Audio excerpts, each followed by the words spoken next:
Question number 12। Question number 12 में कहा है कि 7 मीटर ऊंचे भवन के शिखर से एक केबल टावर जो है उसके शिखर का उन्नयन कोण इस भवन के शिखर से है, ठीक है ना। तो शिखर से देखा गया उसके टावर को जो है, टावर के शिखर को, ठीक है। तो केवल टावर के शिखर का उन्नयन कोण 60 डिग्री है और उसके पाद का, किसके पाद का, टावर के पाद का जो अवनमन कोण है, ठीक है ना। अवनमन कोण जो है कहाँ से देखा गया होगा, वो वहां से देखा गया होगा क्योंकि अवनमन है, ठीक है। नीचे झुककर देखते हैं, ठीक है। अवनमन कोण 45 डिग्री है, ठीक है। तो टावर की ऊंचाई ज्ञात कीजिए। आइए देखते हैं।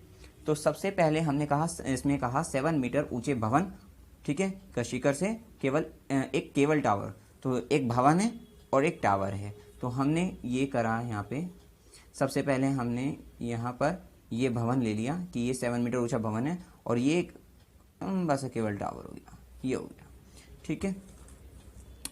तो ये आपका केबल टावर हो गया, इसको लिख लीजिए आप यहाँ, केबल टावर, ठीक है। और ये आपका क्या हो गया, ये भवन है आपका, ठीक है। आपको पता ही क्या है, 7 मीटर ऊंचा भवन है, तो ये हो गया। अभी तक आपने जो दिया था वो लिख लिया। अब देखते हैं, ठीक है, इतना हो गया। अब उन्नयन कोण की बात हुई। उन्नयन कोण कहाँ से है, भवन के शिखर से। भवन ये है, इसका शिखर ये हो गया, ठीक है। और शिखर से जो उन्नयन कोण है वो कहाँ, किसका है, केवल टावर के शिखर का। केवल टावर ये, इसका शिखर ये, ठीक है। तो उन्नयन कोण बना लेते हैं हम यहाँ से, ठीक है। ये आपका क्या होगा, उन्नयन कोण हो जाएगा, ठीक है। तो ये उन्नयन कोण कितना है आपका, इसको रोटेट कर लेना आप लाइन को, ठीक है, इस तरीके से, क्योंकि जो है ये आपका जो है भूमि, ये आपका क्षैतिज, यहाँ से क्षैतिज रेखा खींच दी एक हमने, ठीक है। अब यहाँ से आपका उन्नयन कोण जो है 60 डिग्री है, ठीक है। ये भवन का शिखर था, इतनी बात क्लियर हुई। अब क्या कहा, और इसके पाद का अवनमन कोण जो है, किसका, ये केबल टावर जो है, इसके पाद का अवनमन कोण, ठीक है। इसका पाद ये हो गया, ठीक है। और अवनमन कोण यहाँ से, ठीक है ना, क्योंकि अवनमन कोण हमने आपको बताया था क्या होता है, आपको जो यहाँ से देखा जाता है, ऊंचाई से देखा जाएगा। अवनमन, नमन का मतलब नमस्कार, झुककर देखना, मतलब नीचे देखना जो है, तो यहाँ से देखते हैं। वो मैंने उसका शब्द से आपको अर्थ समझाया था अच्छी तरह से, आप देख सकते हो ओल्ड वीडियो में, ठीक है। तो यहाँ से इसका जो अवनमन कोण है वो 45 डिग्री है, ठीक है ना, किसके, इसके पाद का। तो यहाँ से आप इसका अवनमन कोण बना लेते हैं हम ऐसे। ये जो है आपका कितना है, 45 डिग्री है। और एक अवनमन कोण की बात ये भी होती है कि ये जो क्षैतिज, जब दृष्टि रेखा, क्योंकि यहाँ से हमने देखा कहाँ, यहाँ पर इसके पाद को, इसके शिखर से इसके पाद को देखा, तो जो दृष्टि रेखा बनी, दृष्टि रेखा क्या है, जो हमारी लाइन ऑफ साइट है, जो हम देख रहे हैं ना, वही रेखा, ठीक है। तो यहाँ से इसको देखा तो ये लाइन ऑफ साइट हुई, दृष्टि रेखा जो है, ठीक है। तो वो क्या हुई, क्षैतिज रेखा के क्या होगी, क्षैतिज स्तर के क्या आगे नीचे आ जाती है, तो उसको हम अवनमन कोण कहते हैं। आप ये भी कह सकते हो कि जब आपकी जो दृष्टि रेखा होती है वो क्षैतिज रेखा से हॉरिजॉन्टल जो लेवल है, ठीक है, क्षैतिज स्तर, उससे नीचे होती है, तब आपका क्या बनता है, अवनमन कोण बनता है, ठीक है। तो आपको इतना तो क्लियर हो गया कि उन्नयन कोण पता लग गया उसके शिखर का, ठीक है। भवन के शिखर से केवल टावर के शिखर का उन्नयन कोण 60 डिग्री, और जो है भवन के शिखर से केवल टावर का जो पाद का जो अवनमन कोण है वो 45 डिग्री, आपको समझ में आ गया होगा, ठीक है। अब टावर की क्या है, ऊंचाई ज्ञात करनी है। टावर कहाँ है, टावर तो ये रहा, तो टावर की ऊंचाई ये होगी पूरी की पूरी कंप्लीट जो है, ठीक है। ये जो है कंप्लीट क्या है, इसको हम स्मॉल h मान लेते हैं। अब आप इसको ये दे दीजिए बिंदु के नाम, ये A हो गया, ये पॉइंट, ये B, ये C, ये D और ये E, इतना हो गया, ठीक है, इतना हो गया। अब हम इसमें लिखते हैं, दिया है भवन की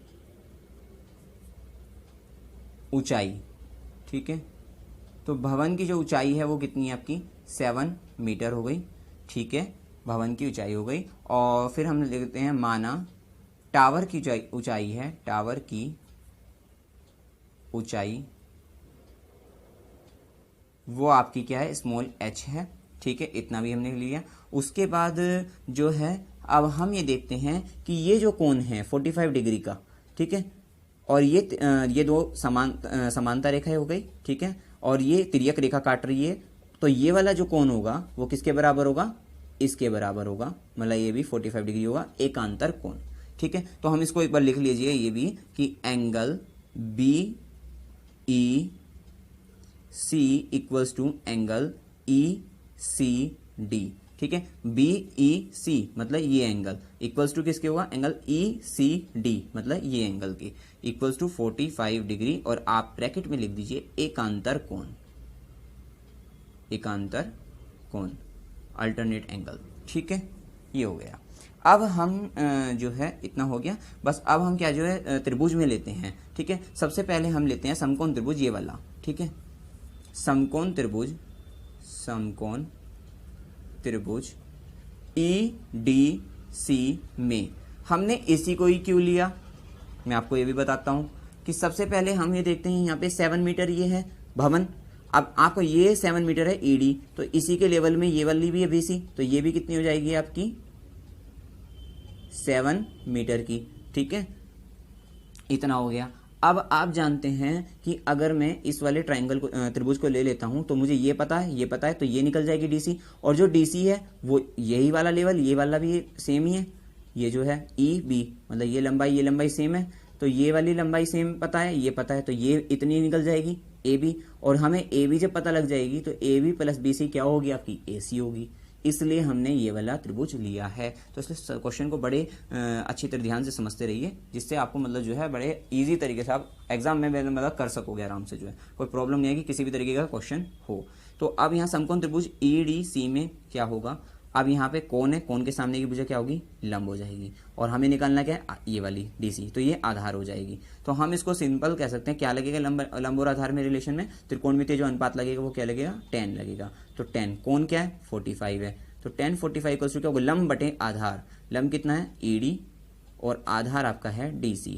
ED की वैल्यू 7 पता है और DC की वैल्यू हमको नहीं मालूम है, tan 45 की वैल्यू हम जानते हैं 1 होती है। तो अब यहाँ क्रॉस मल्टीप्लाई जब हम करेंगे तो DC इक्वल्स टू क्या हो जाएगा, 7 आ जाएगा। तो DC तो हमें मालूम हो गई 7 है, ठीक है। अब बस समकोण त्रिभुज किस में लगाएंगे, AEB में। समकोण त्रिभुज AEB में क्या होगा यहाँ पे, अब यहाँ पर जो है ये तो मालूम हो गई EB, तो आप ये यहाँ पे कॉमा करके ये भी कह सकते हो कि EB equals to DC equals to 7 metre, ठीक है, इतना कह सकते हो। अब समकोण त्रिभुज AEB में यहाँ पे लंब और यहाँ आधार, तो tan ही लगेगा, तो tan 60 इक्वल्स टू क्या हो जाएगा, AB, ठीक है। लंब क्या है, ये इस वाले त्रिभुज की बात करें AEB में इतना, ठीक है, ये वाला त्रिभुज, तो यहाँ पे AB कितनी है ये हमें ज्ञात नहीं है ना, तो AB हमें निकालनी, और ये लंब होगा, और आधार क्या होगा यहाँ पे EB, ठीक है, EB। tan 60 की वैल्यू आप जानते हो √3 होती है, इक्वल्स टू क्या होगा। अब AB की बात करें, AB हमें मालूम नहीं है, EB अभी आपको पता है कि ये EB जो है इसी लेवल की तो है DC की, तो DC 7 है, तो ये EB 7 होगी, आपको बराबर भी कर दिया, तो यहाँ 7 हो जाएगा। आप उनमें 1 क्रॉस मल्टीप्लाई जब हम करेंगे तो AB इक्वल्स टू क्या आ जाएगी, AB इंटू में 1 इक्वल्स टू 7 इंटू में √3 मतलब 7√3। आपको AB मालूम हो गई है। हमको निकालनी क्या है, टावर की ऊंचाई। आप ऐसे लिखिए कि टावर की ऊंचाई इक्वल्स टू AC, क्योंकि AC है और जिसको हमने स्मॉल h कहा है, इक्वल्स टू क्या होगा, AC क्या होगा, AB प्लस BC के बराबर होगी, AB प्लस BC। अब AB कितनी आई, 7√3, ठीक है, इतना हो गया, प्लस BC कितनी है, 7 है आपकी, बस। अब क्या है, 7 कॉमन आ जाता है, इसको लिखते हैं √3 प्लस 1, और ये क्योंकि यहाँ मीटर में दे रखे थे 7 मीटर ऊंचा भवन, तो यहाँ पे क्या होंगे, मीटर में आ जाएगी टावर की ऊंचाई, स्मॉल h जो है आपका आंसर आ गया।